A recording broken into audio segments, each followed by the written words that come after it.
গৰিমা বৌ জুবিনদাৰ postmortem report পাইছে আপুনি কৈ দিয়ক 26ত জালুকবাৰী সমষ্টিত নিৰ্বাচন খেলিম জুবিন অনুৰাগী আপোনাক জিকাব জুবিনদাৰ ন্যায় ল'ব পাৰিব বিজেপি চৰকাৰ আৰু হিমন্ত বিশ্ব শৰ্মা জুবিনৰ ন্যায় নিদিয়ে কাৰণ জুবিনদাই কৈছিল মোৰ সিধা কথা বিজেপিক ভোট নিদিব জুবিনদাৰ বক্তব্য শুনক একদম সিধা কথা খালি বিজেপিক ভোট নিদিব এখেতে ৰাতিপুৱাৰ পৰা তেওঁ চিঞৰি আছে যে এইটো সুযোগতে গৰিমা গাৰ্গক জালুকবাৰী সমষ্টিত ইলেকশ্যন উঠাই দিব লাগে এওঁতো কেতিয়াও জুবিনৰ গান শুনা নাই লাষ্টত গৈ গৈ তেওঁ কৈছে যে এইটোৱে সুযোগ জালুকবাৰী সমষ্টিত হেৰি উঠাই দিব লাগে অখিল আৰু লুৰিনে দুটা পইণ্ট নিজৰ ভিতৰত বাছি লৈছে যে উলিয়ালে তই কবি কিয় উলিয়ালে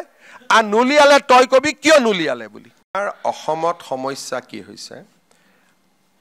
অসমত মেক্সিমাম আপোনালোকে জানে যিবিলাকে জুবিনৰ কাৰণে ছ'চিয়েল মিডিয়াত লিখি আছে তাত দুটা গ্ৰুপ আছে এটা হ'ল অনুৰাগী যোনে সঁচাকৈ জুবিনৰ ন্যায় বিচাৰে জুবিনৰ আত্মাৰ শান্তি বিচাৰে এটা হ'ল অনুৰাগী আনটো গ্ৰুপ হৈছে যে এই সুযোগতে বিজেপিক হৰুৱাব পাৰোঁ নেকি তাত দুটা ক্লিয়াৰ গ্ৰুপ আছে এটা হ'ল অনুৰাগীৰ গ্ৰুপ তেওঁলোকে ন্যায় বিচাৰে তেওঁলোকে ইয়াৰ লজিকেল কনক্লুজন বিচাৰে যেনেকৈ পৰহিয়ে মই গৰিমাৰ ঘৰত গৈছিলোঁ মোক কৈছে যে দাদা আমাক পুৰা ছিকুৱেঞ্চটো লাগে ক'ৰ পৰা কি হৈছিলে সেইটো হ'ল এটা জেনুইন কনচাৰ্ণ আনফালে এটা পাৰ্টি থিয় হৈছে এটি জুবিনৰ গান জীৱনত শুনাই নাই মেক্সিমাম তেওঁলোকে বাংলাদেশৰ পৰা ছিংগাৰ আনে আৰু বাংলাদেশৰ ছিংগাৰে তাতে গান গায় এটা তেওঁলোকে আজি ৰাতিপুৱা মই এজন আপোনালোকক মই দেখুৱালে ভাল পাব এগৰাকী এই ধৰণৰ মানুহে ৰাতিপুৱা এটা ফেচবুক দিছে যে এই সুযোগতে গৰিমা গাৰ্গক জালুকবাৰী সমষ্টিত ইলেকশ্যন উঠাই দিব লাগে মানে আচৰিত মানে আপোনালোকে এই এখেত আমাৰ মই ৰাতিপুৱাই মানে এতিয়া ছাৰ এখেতক মই আপোনালোকক দি দিম এখেতে ৰাতিপুৱাৰ পৰা তেওঁ চিঞৰি আছে যে এইটো সুযোগতে গৰিমা গাৰ্গক জালুকবাৰী সমষ্টিত ইলেকশ্যন উঠাই দিব লাগে এওঁতো কেতিয়াও জুবিনৰ গান শুনা নাই কাৰণ ইছলাম ধৰ্মৰ নিয়মতে মৌলবীসকলে গান শুনিবই নোৱাৰে আপোনালোকে যদি তেওঁলোকে এণ্টাৰটেইনমেণ্টত যাব নোৱাৰে আপোনালোকে চাই ল'ব যে ইছলামৰ নিয়ম হৈছে তেওঁলোকে গান বাজানা এইবিলাকত যদি কোনোবা ইয়াত ইছলাম ধৰ্ম কৰা সাংবাদিক আছে ক'ব যে অন্ততঃ মৌলবীসকলে এইটোত যাবই নোৱাৰে এইটো তেওঁলোকৰ নিয়ম যেনেকৈ পাৰফিউম যদি ৱাইন মিক্স থকা পাৰফিউম সেইটো তেওঁলোকে ল'ব নোৱাৰে সেইকাৰণে তেওঁলোকে আঁতৰ লয় এইটো নিয়ম এইটো ইছলামৰ ৰুলবিলাক বহুত নিয়ম হয় মই এইটো ভিডিঅ' আপোনালোকক পিজুছে দি দিব ৰাতিপুৱা চাই মই হাঁহি আছোঁ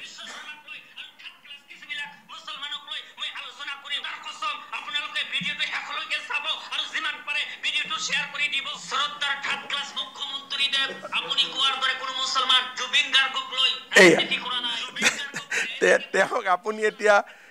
তেওঁৰ এইটো শুনিব লাষ্টত গৈ গৈ তেওঁ কৈছে যে এইটোৱে সুযোগ জালুকবাৰী সমষ্টিত হেৰি উঠাই দিব লাগে গৰিমা গাৰ্গক ইলেকশ্যন উঠাব লাগে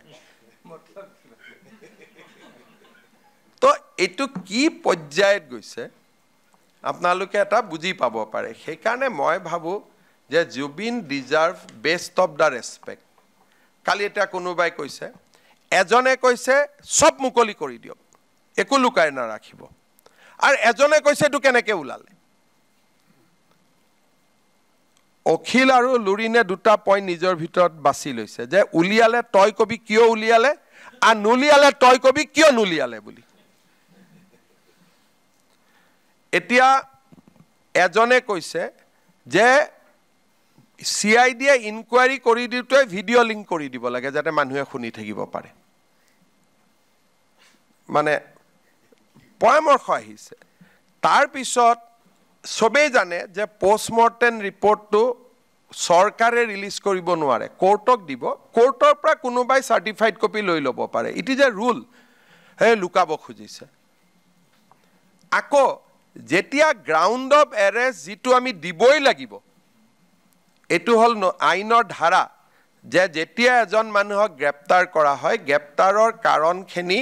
আমি ফেমিলিক দিবই লাগিব লিখিতভাৱে। তেতিয়া আকৌ কৈছে যে গ্ৰাউণ্ড অফ এৰেষ্টটো কিয় ৰিলিজ কৰি দিলে? আমিতো ৰিলিজ কৰা নাই, আমি ফেমিলিৰ মানুহকহে দিছোঁ। এজনে কৈছে পষ্টমৰ্টেমটো কিয় ৰিলিজ কৰা নাই, এজনে কৈছে ইনকুৱাৰীৰ ইমান কথা বাহিৰত কেনেকৈ আহিছে, আৰু এজনে কৈছে গোটেইটো ভিডিঅ' কৰি দেখাই থাকিব লাগে। তেতিয়া কোনফালে যাব? যদি সকলো কথা মুকলি কৰি দিওঁ তেতিয়াহ'লে আপোনালোকে ক'ব যে মৃত ব্যক্তিজনক লৈ কিয় আলোচনা হৈছে।